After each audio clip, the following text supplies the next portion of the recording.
report or presentation that was due on Saturday.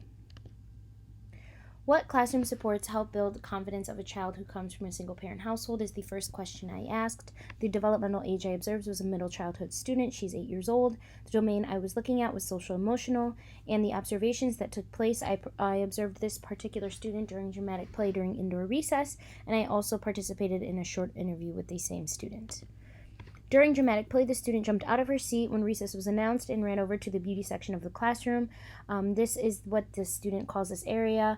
It consists of a mirror and a small dresser with fake hairbrushes. The student was alone at the time and proceeded to look in the mirror and comment on her hair, stating, "Wow." She shook her head and frowned. She ran to her backpack, pulled out a hair product that was cream-based, and put it near the front of her head and slicked her hair back into a ponytail. Student then announced to the class loudly that the salon was open. A variety of female students then approached the student for playtime. She dramatized this was her salon and that she needed to check her appointments. The student remained in this character for the duration of recess. 4 different students waited in line and sat in a chair and pretended to get their hair done by this particular student. During the interview, I asked her what sleep was like on a nightly basis, to which she states she sleeps with her mom, her big sister, who is 13, in one big bed. She stated there is only one bed in their apartment and only one bedroom. When mom's boyfriend sleeps over, he sometimes sleeps on the couch, and she goes to sleep every night at 9 p.m. I asked her how she felt about her last math quiz, and she stated she was very happy and excited that she did not need her parents' signature.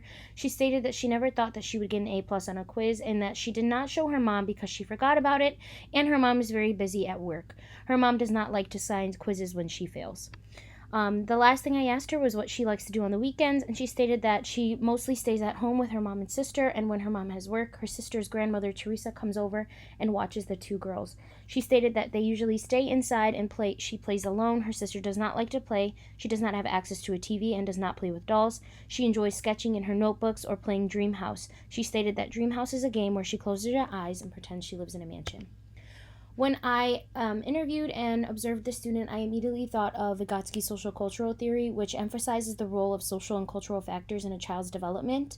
I was considering the ZPD, her zone of proximal development, and reminding myself that Vygotsky believes that a child's learning and development is enhanced when they receive support from more knowledgeable individuals. And for her social interaction, it's fundamental for her cognitive and emotional development, and her soul caregiver plays probably the most crucial role in identifying and scaffolding her ZPD. And so her primary caregiver, when she engages in interactions with the student, that promotes the child's self-esteem and self-confidence through praise and encouragement, which develops a sense of self-worth in her child. The development occurs within the specific social cultural context, though. So in these single parent households, there are many different factors that can affect this development, such as the parents' resources, the support they're receiving, or their socioeconomic status, and these resources can impact her confidence. And so Vygotsky's theory suggests that as educators and caregivers, we should be aware of these contexts and provide the necessary support to help build the confidence of the child, because with the appropriate support, although she's from a single parent household, she can still develop a strong sense of self-confidence, and it's important to consider all of the factors that affect her development. So when I was analyzing this, I realized, that the student was very self-critical when she immediately looked at herself in the mirror, which exhibits low self-confidence or mirroring some self-criticism that she might see on the daily basis, either at home or in school from her peers. She also displayed this leadership role when she wasn't herself during dramatic play. She was in charge of the salon. She exhibited confidence and just an overall more dominating personality.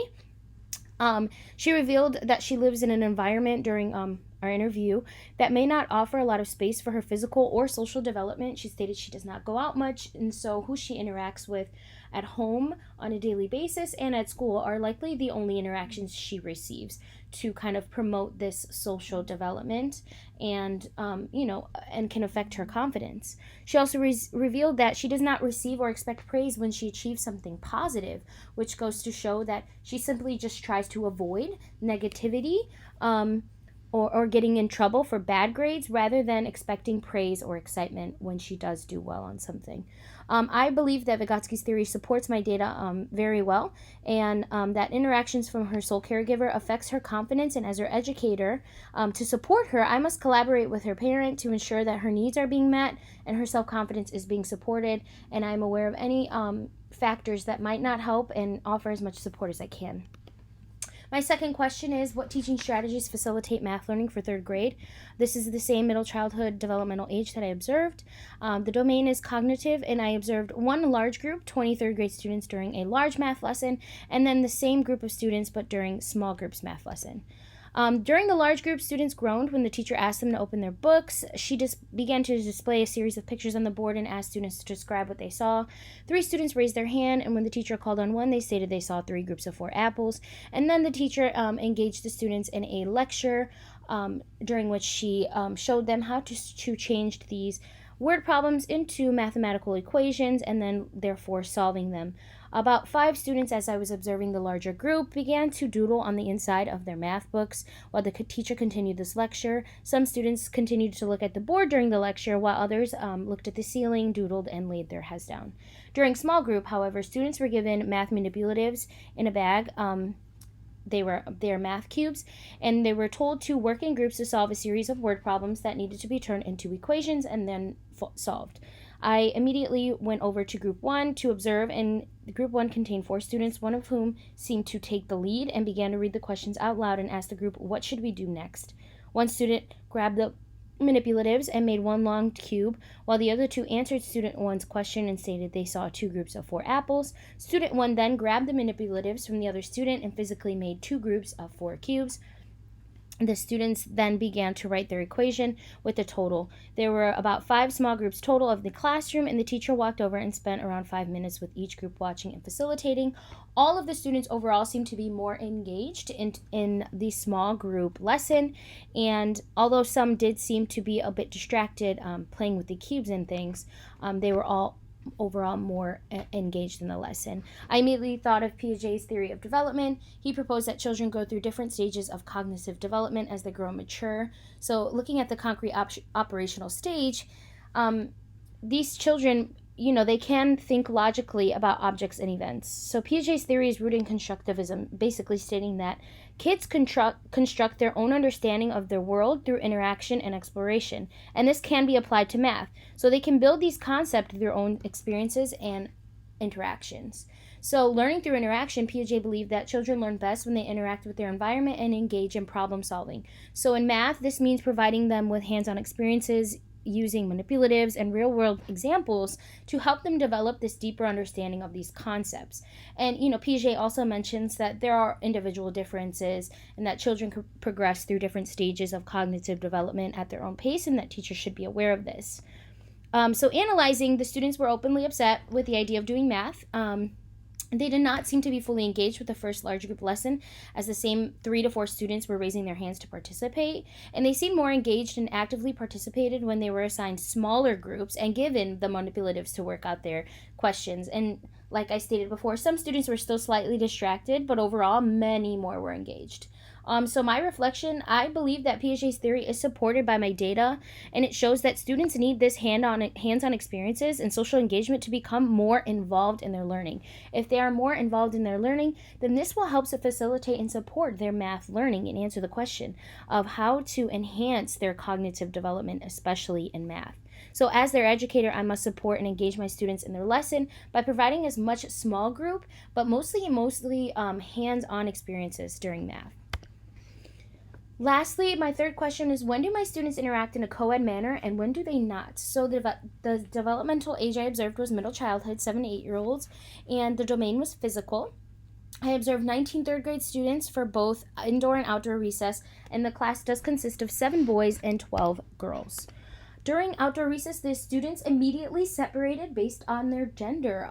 All of the female students, all 12, ran to the playground and played a large game of tag, while 4 of the students did not play tag, 4 female students, and they walked around the playground talking with one another. All of the male students, though, proceeded to play soccer on the soccer field. The boys separated into 2 teams, one consisting of 4 and the other of 3, and they played soccer for the duration of recess, while the girls continued to play on the playground playing tag, some on the monkey bars, and the same four walked around and talked, and at one point showed each other how they did the cartwheel. This circumstances did not change at all for the full 20 minutes of outdoor recess. However, during indoor recess, students did not separate by gender. 2 boys ran to a Connect 4 game and played at their seats. Another boy went to the chalkboard and was joined by a large group of about 7 girls. They played hangman and competed in a series of math facts that were timed. They kind of raced one another. Another boy grabbed the Legos and played with 2 other girls on the carpet. 4 girls went to play salon on the left side of the room, and 2 boys grabbed their sketchbooks and sketched together. 1 boy was making his way to each group, talking and engaging in each group, and proceeded to join the girls that were playing salon. And when he was asked if he wanted his hair done, he made a scrunched up face and said no very loudly. He then left those group of girls and they giggled at him, and he sat with the 2 boys playing Connect 4, and the circumstances did not change for the remaining time of recess. So I immediately thought of gender schema. It suggests that from a young age, children develop cognitive frameworks or schemas about what is considered appropriate for their gender. And they become more aware of, what women like and what men like and what men are like and things of that nature. And they might segregate themselves during play based on these schemas. And this theory explains how children internalize gender roles and might exhibit this stereotype behavior, including gender-segregated play. And when I was analyzing, they were clearly interacting based on gender when they participated in outdoor recess. Not once did a girl approach the soccer field or a boy approach the playground. And during indoor recess, students interacted in a co-ed manner. So the schema theory is supported by outdoor recess observation and part of indoor recess. And what I mean by part of indoor recess is when the boy tried to play or walked over to the salon area, it seemed to be as if it wasn't okay for him to join them during salon because he made a face and the girls giggled about it.